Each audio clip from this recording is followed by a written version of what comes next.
Welcome at the next part of the course Finite Elements Methods. Today we shall consider finite elements methods for parabolic equations. In order to solve the model equations, the model parabolic equation, partial derivative u equals operator Lu plus ftx in the domain omega. But in order to solve this equation by finite elements method, we replace this equation by the variational equation, by its variational form, multiplying the equation by a function v from the energetic space HL generated by a positive definite operator L. If we do this multiplication, we obtain inner product of the derivative times v in the inner product in the Hilbert space capital H equals inner product of the image Lu times v plus fv for all v in the energetic space HL, as we have said, associated with the positive definite operator, so that the product LVV is greater or equal than a generic constant, positive constant alpha times VV for all elements from the original Hilbert space HA for, as we have said, for a certain generic constant alpha.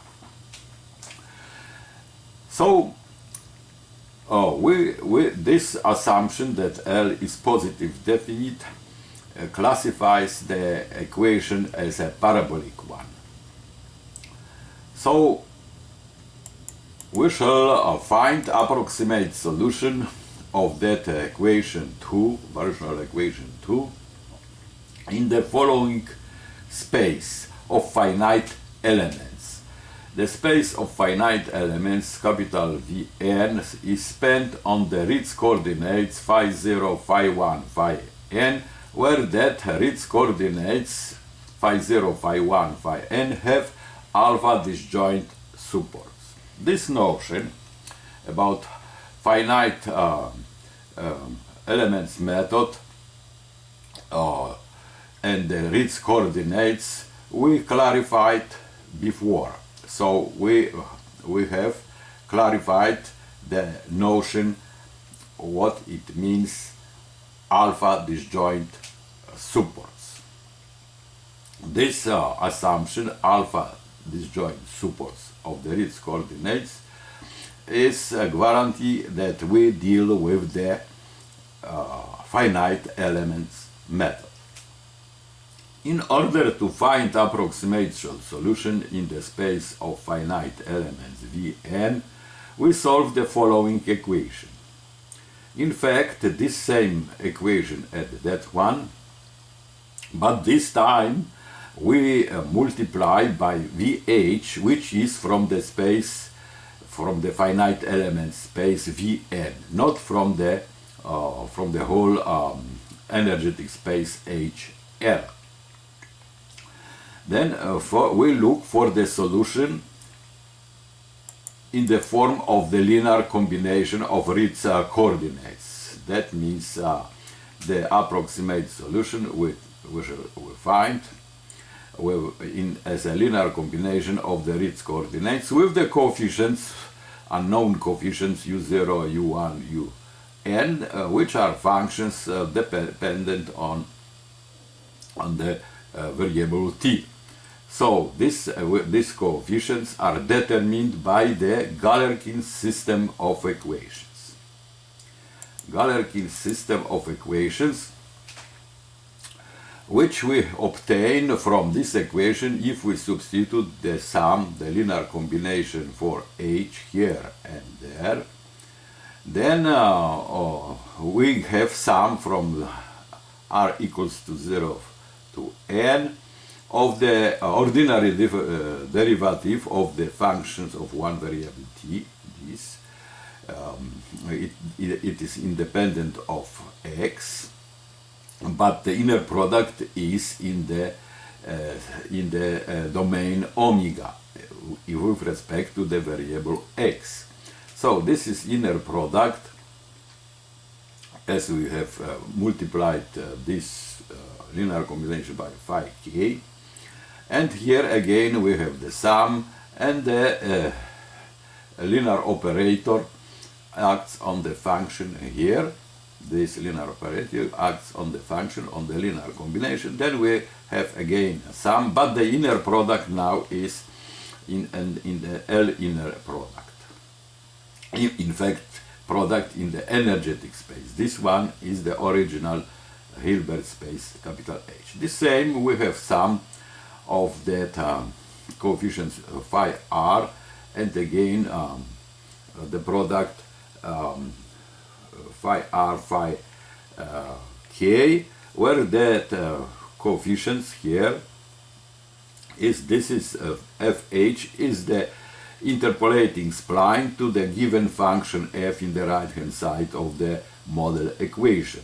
So this is interpolating spline to f.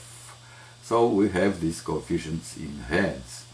So this is the guaranteed system of equations, linear system of equations with n plus 1 equations, n plus 1 unknowns.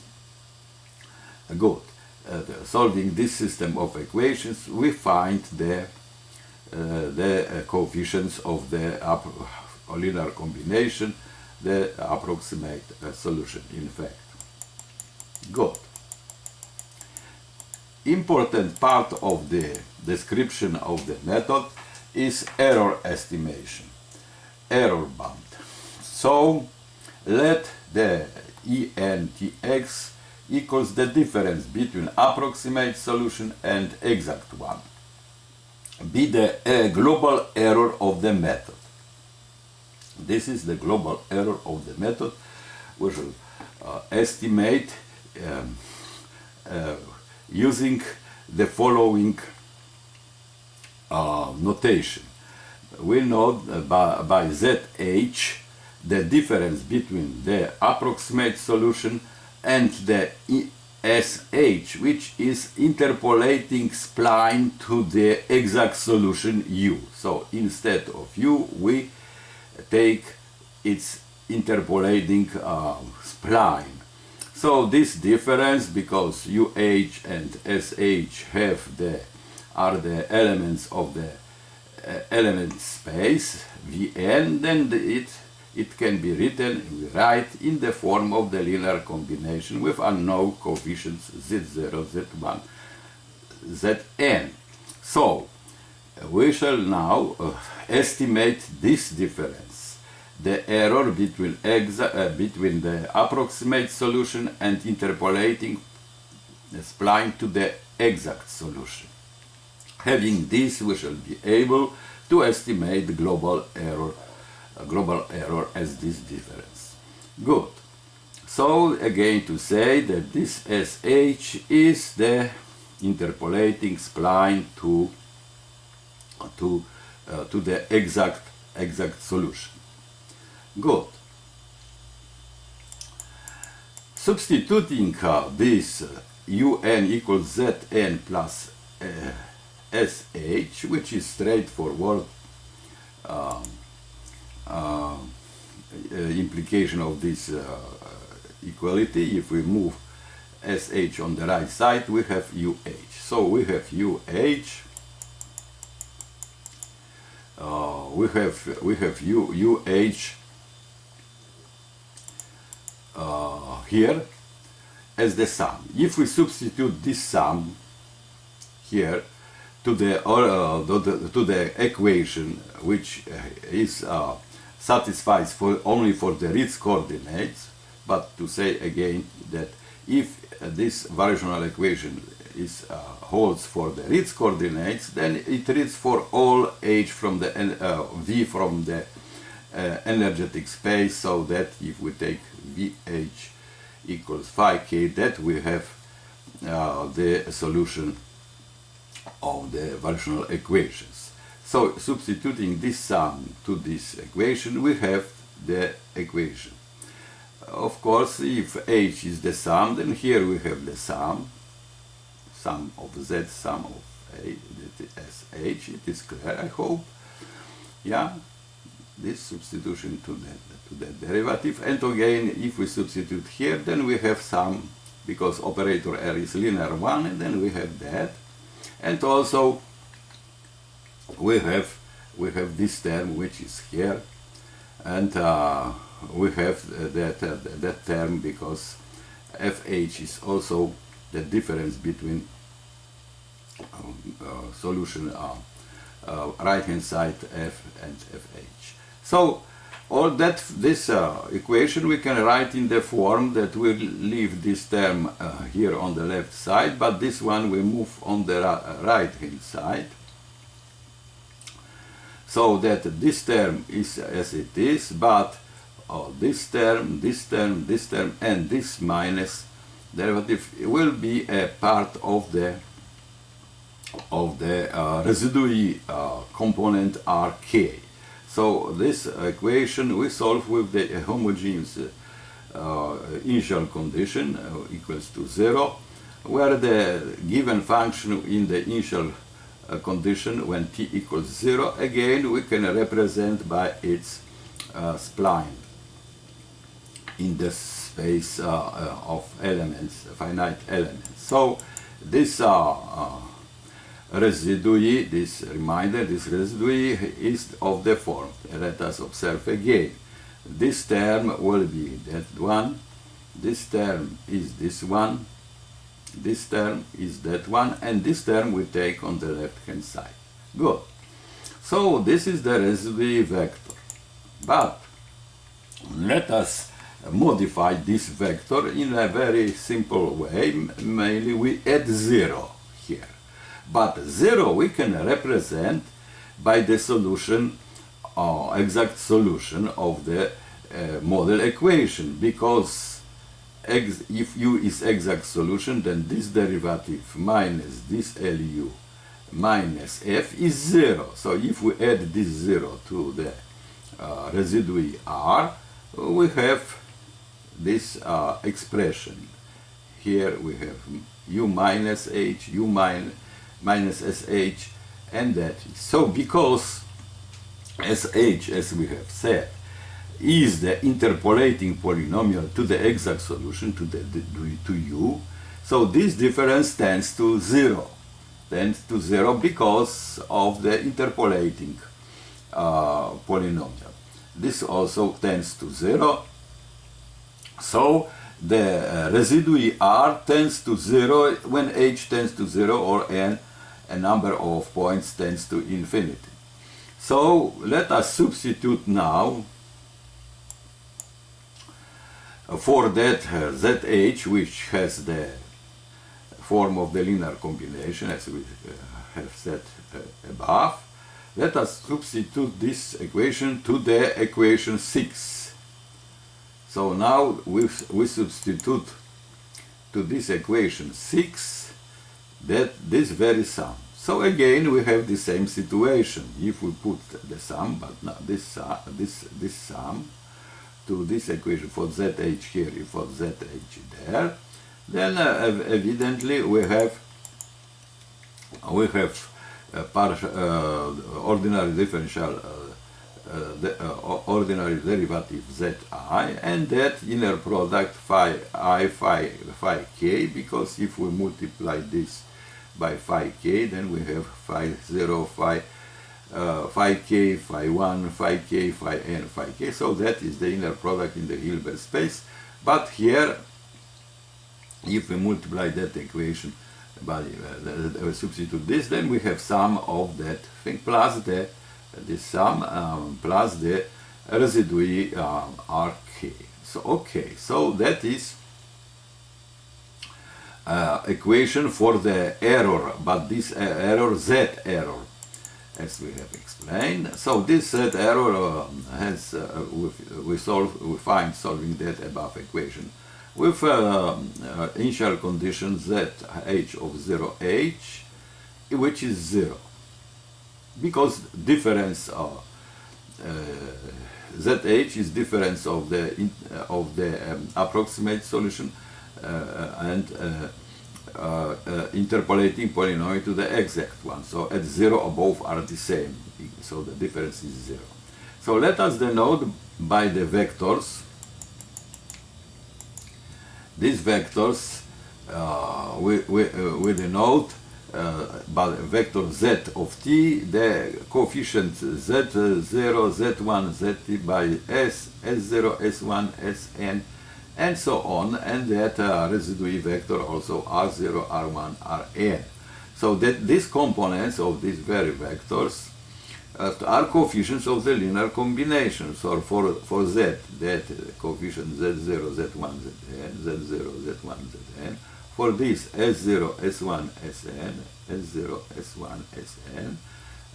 For f is again f0, fn, and so on. So that is clear that then the residue vector as it is, we have it. It's clear, I hope. Then the matrix form of the system of equation is a derivative of z vector z b z r0. So in fact these coefficients, as we come back to the this equation, this coefficient create matrix A, the entries of the matrix A in the inner product of the Hilbert space, original Hilbert space H. This inner product is in the HL. So these entries we take in the matrix A and in the matrix B with the operator capital L. So we have, so this A and B matrices are Gram's matrices of the Ritz coordinates, so they are non-singular and positive definite. So A is positive, it is non-singular, so inverse exists. If inverse exists, then multiplying this equation 9, we have it here still, if we multiply this by inverse A, then we have this form of the equation. Oh, good. So now we deal with this very equation with homogeneous initial condition z of 0 equals to 0. That's good. Now, multiplying both sides of the system of equation above system of equation, let us see again. This system of equation, if you multiply by z, then this product z, derivative z plus z, is exactly this derivative of the norm of z, square norm of z. If we differentiate this, we shall have z derivative of z times z. It's easy to check by differentiation. This remains as it is. We have as it is. Now, because both matrices are positive definite, but if matrix is positive definite, then inverse is also positive definite, and the product of the matrices is positive definite matrices also positive definite matrix. So if we consider this term, we are trying to estimate the norm of z. If we consider this, then we have positive definite matrix A to minus 1b. So there exists generic constant alpha 0, that this product, this inner product, is greater than positive alpha 0 times z squared. So this term we have estimated by that, and for this term we apply Cauchy inequality, that the norm of the inner product is less or equal than norms of that of the factors. Yeah, this norm this times the norm that. That is clear Cauchy inequality. So from here we have straightforward inequality, this one. So we have this inequality. If we apply this inequality, with the initial condition equals 0. Now to estimate z,